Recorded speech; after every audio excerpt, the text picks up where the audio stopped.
I want to invite up Henry Anderson to come and share with us a little bit about why he chose the short film he chose for both Reverend Christina and I to respond to. You might not know it to look at him, but he's a real shark at church auctions.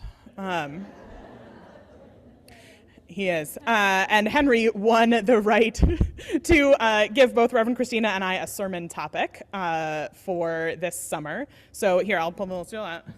Come on up and tell the people.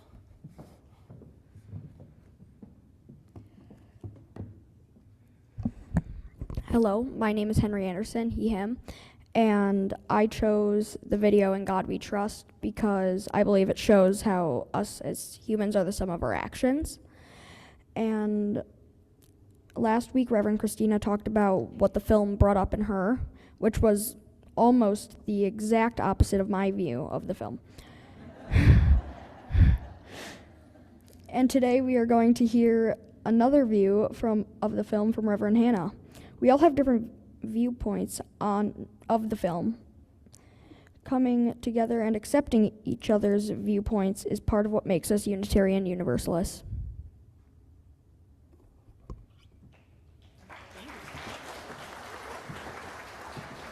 Thank you. Thank you. So, a thing you should know about me is that I love to contemplate death.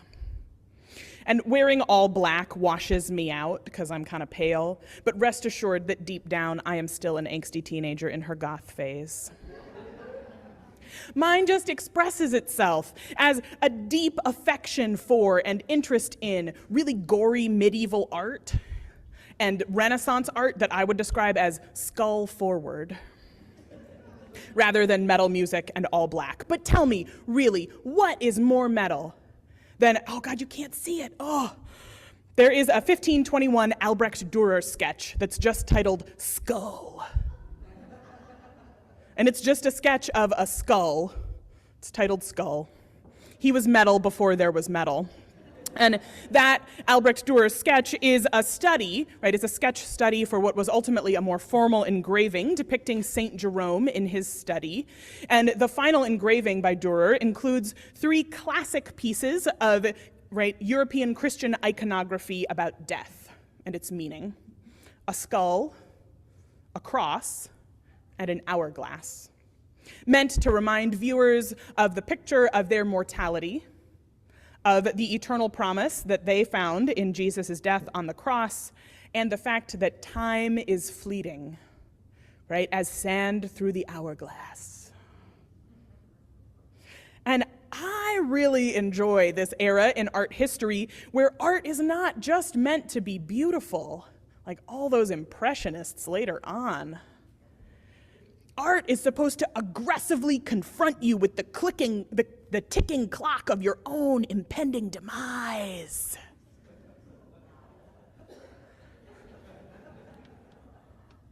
I'm so fun at art museums.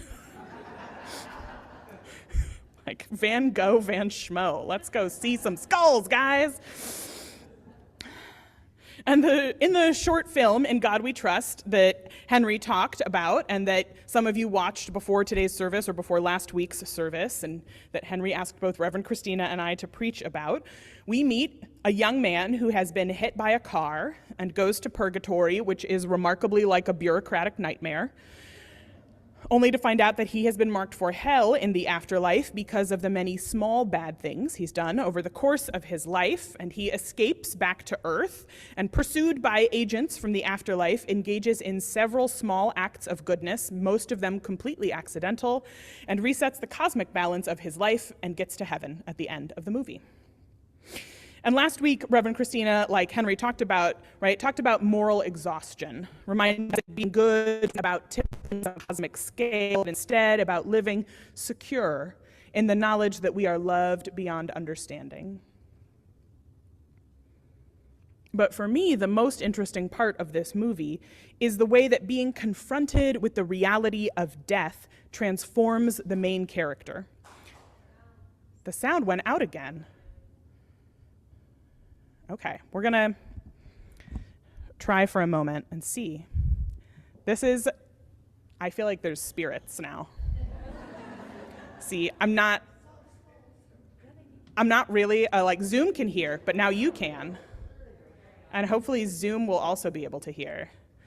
Okay, right. See, I'm not really a person who believes in like spirits intervening, but the level of AV snafus today when I'm talking about death is making me wonder. I don't know which of you is doing this, but it's not funny. Right? The most interesting part of the movie for me is the way that being confronted with the reality and finality of his own death transforms the main character, because like I said, the idea that we make art whose purpose is to confront us with our own mortality is something that's totally my jam. But these days, right, it seems like bringing death to the forefront isn't really edgy. It feels like the news pretty much has that market cornered. Right? It's not exactly edgy or interesting to bring up death when at any given moment you can turn on your TV or take out your phone and genuinely live stream deadly natural disasters and just watch endless looping reels of bodies being recovered from bombed out buildings. And so Memento Mori, the concept in art, that we put something in art that reminds you that someday you will die, remember you will die. It feels different now in our contemporary era, where death is not just present to us through the people around us, but through scenes from across the world. But right, Memento Mori in medieval and Renaissance art wasn't just meant to make you think about death, about your death. Right? It was meant to make you consider not only what was final in death, but also what would be eternal for you, good or bad, and what you were doing now that would impact that eternal outcome. So not just remember you will die, it's remember you will die. So have you thought about what's coming next for you? It's like some kind of terrible cosmic family gathering as you approach high school graduation. What's coming next for you? I don't know. And as Unitarian Universalists today, we reject that panic about the fate of our mortal soul. Right? We reject that feeling about will I meet eternal punishment? But that the deeper question about whether we will meet paradise or punishment at the end of our lives, right? We don't have to limit it to that. We don't have to limit the question of what is eternal to the question of whether we'll meet paradise or punishment. One of the gifts of Unitarian Universalism is that it lets us take those big, deep questions and ask them in new and expansive ways.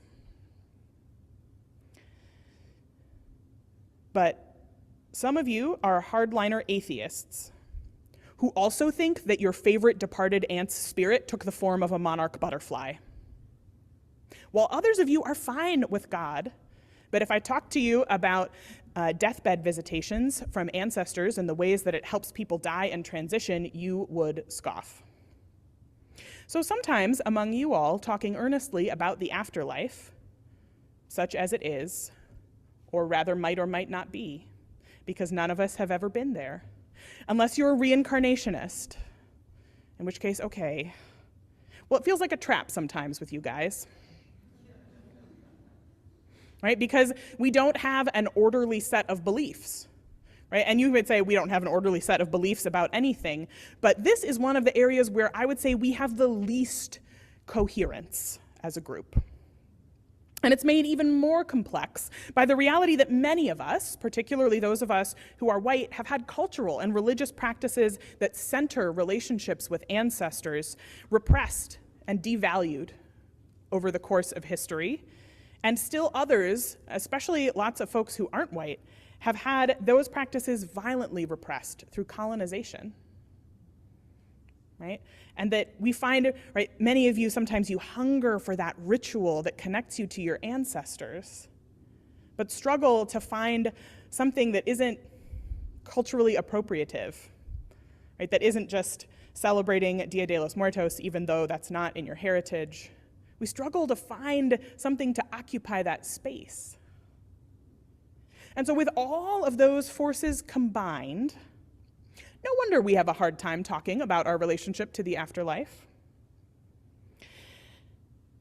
But we're going to talk about it.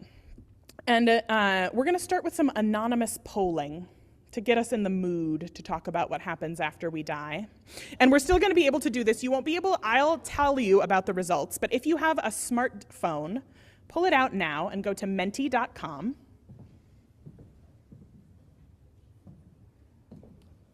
And everyone can participate. You can do a group project with the people next to you if you don't have a smartphone.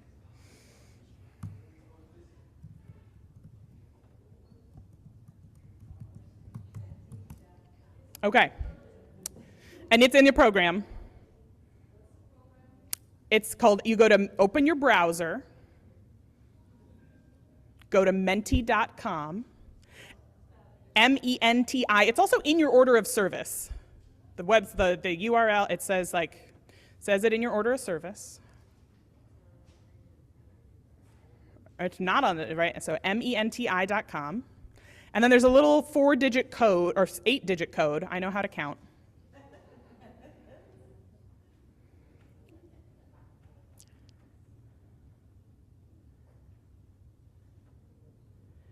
And then you can start entering. You can answer. There'll be one question that's up in front of you. A little poll. And each of these questions, we're going to go through, there's about 10 of them. It says, the first one says, I can be immortal through artistic creations that outlive me. And then you give it a rating, right? I believe this all of the time, I believe this some of the time, and I believe this none of the time. And we'll give you a few seconds to answer this one.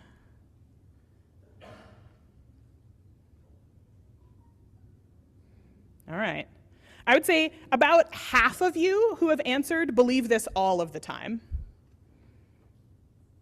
Maybe like a third, right? And then the other part is split. About a third of you believe this some of the time, and a tiny portion of you believe this none of the time. Okay. We're going to go to the next question. Here we go. This next question says, I will live on after I die in the memories of my loved ones.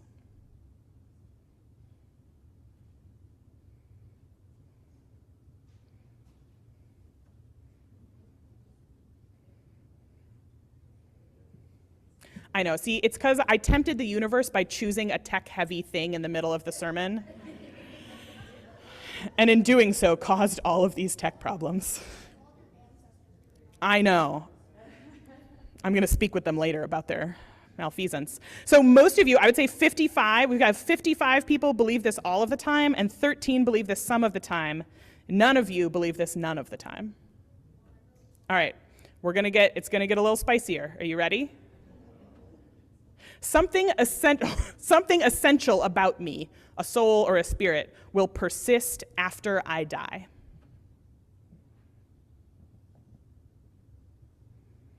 Something essential about me, a soul or a spirit, will persist after I die.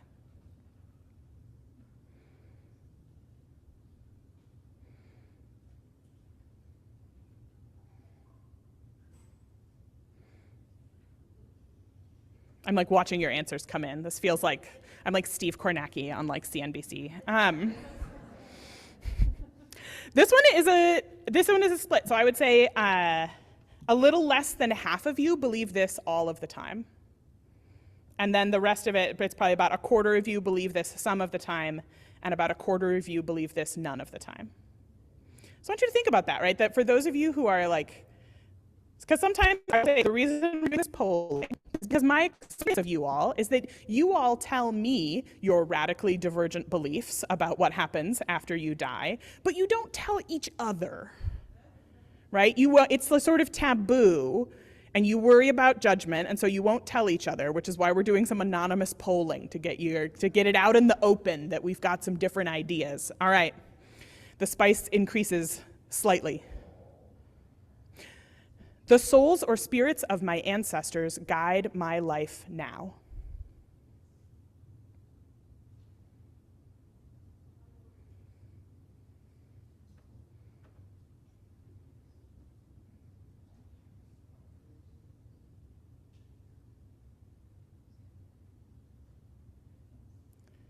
Oh, yes. This one appears to be the one we like.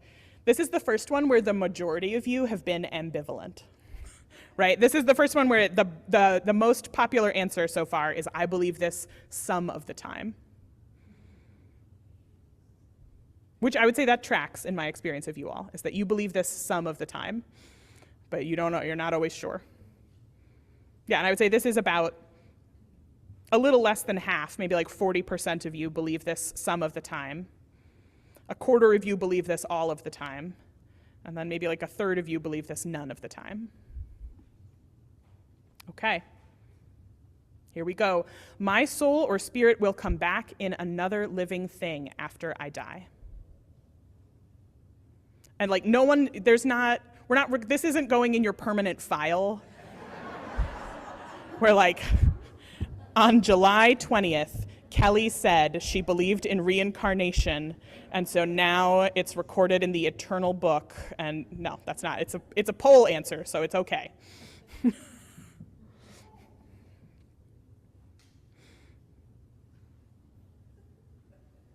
Okay, this is a slim majority of you believe this none of the time, but a very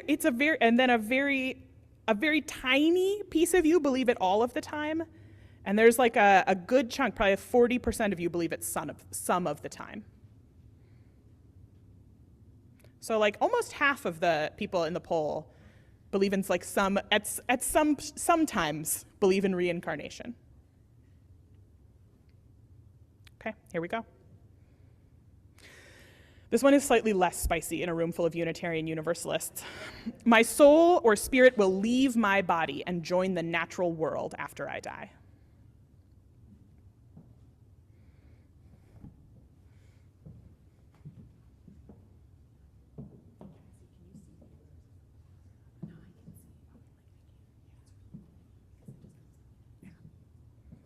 Okay. Again, this is about half, just shy of half of you believe this all of the time, right? That you're sort of going back to nature. Another good chunk of you believe it some of the time. And a small portion of you believe this none of the time. And I can export this data as a spreadsheet, and I will share that in the newsletter since you don't get to see the graphs, the pretty graphs. Okay. I need rituals to connect me to my ancestors.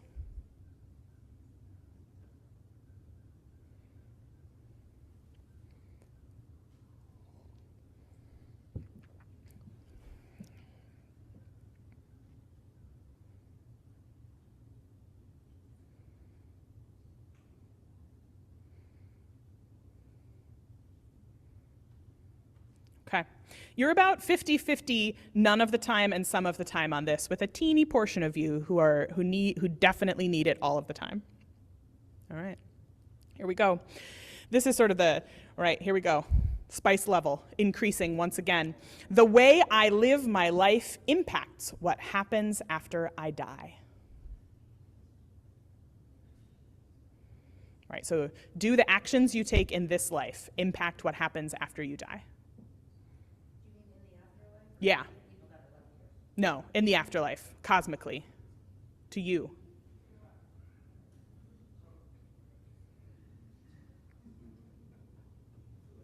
Too late. I know. Oh, sorry. Was this ambiguously worded? Is this a hanging chad of a spiritual question? Oh no. This is where you can tell that I'm not actually like a real researcher. I just play one on TV. I'll acknowledge that this was maybe a badly worded question. But I would say about half of you believe it some of the time, and then it's sort of a quarter none of the time and a quarter all of the time. Okay. After I die, I will be reunited with my loved ones who have died before me.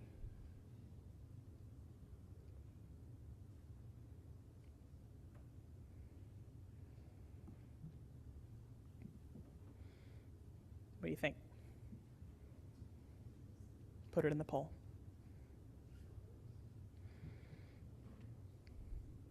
Okay. I will say this one is pretty, a majority of you believe this one some of the time.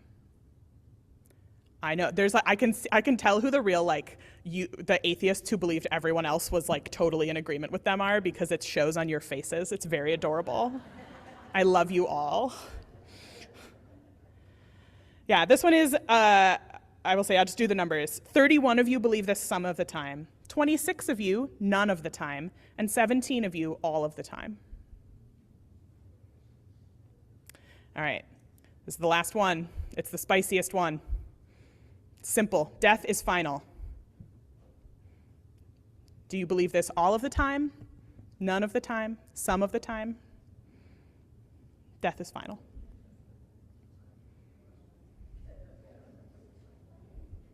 Okay.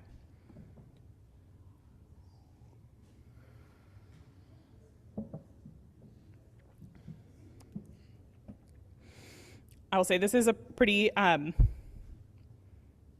we've got a pretty even split between those of you who believe this none of the time and all of the time.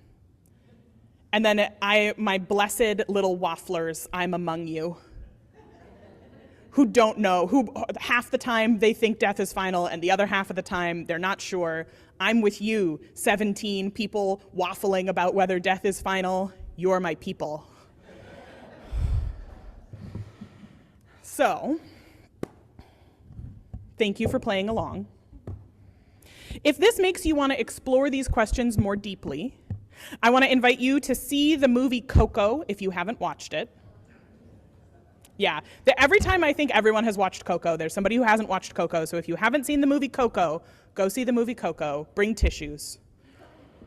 Or if you're like, I need something more intellectually enriching than a children's movie, I would recommend to you the book Some, S-U-M, Some, 40 Tales from the Afterlives by the neuroscientist David Eagleman. Right? And I hope that we can engage this topic more sometimes, because pretending that there isn't going to be a time after we die doesn't serve us, individually or collectively, and not only because it makes us hesitant to do the sort of end-of-life planning that is a favor to all of our families. We do that service every fall. But pretending that we don't think about and have beliefs about what happens after we die, right? Implicitly denying the reality that death is going to come for all of us sooner or later, I think it makes us less serious about living. Right? We lose perspective. We lose perspective on the frailty and limitations of humanity. We lose perspective on how frail and precious our human lives are. And we lose perspective on our relationship to everyone who has gone before us and will come after us. And I get that talking about something beyond this life, even if it's just the finality of death, it feels a little heretical sometimes for the humanist strain within us as Unitarian Universalists. But I think that all of our ancestors, especially the ones who went to great length to put so many skulls in their art, they have something to teach us. Right? They didn't have to look very far to be surrounded by death, and neither do we. Right? Part of what the contemplation of the eternal offered them was not just fear about hell, but hope that something beyond the suffering all around them could also be real. And sometimes in our urge to get rid of that harmful theology of punishment and fear, we also get rid of the theology around having hope in something beyond us, in something more eternal than ephemeral.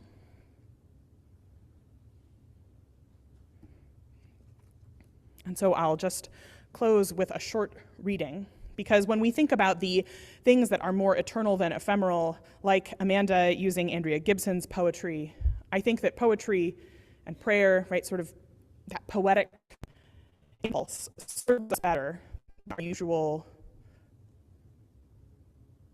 nonstop thinking. And so this is part of a meditation from the UU minister Elizabeth Tarbox that speaks to something for me about how I experience the eternal.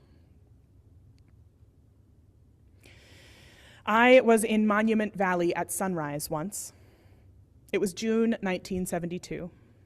The sun impacted the sky, and there were 3 of us there, watching, touched for one holy moment by the immensity of that sunrise, struck to silence by the presence of the sacred. We are so frail. We share a few moves, a few breaths. Our hearts beat to the rhythm of the universe for a moment or two, and then we are gone. But the sun rises over Monument Valley each day, as it has done for ages before I lived, as it has done all these thousands of mornings since the day I was there, as it will long after my footprints are gone from the earth. We live for a time only, but during that time we can, if we choose, find places like Monument Valley at sunrise and stand there and pause in our activity and find an infinite peace, a peace not of our making, a peace which truly does defy our understanding. It is there for us. We need only pause and wait for it to come. May it be so.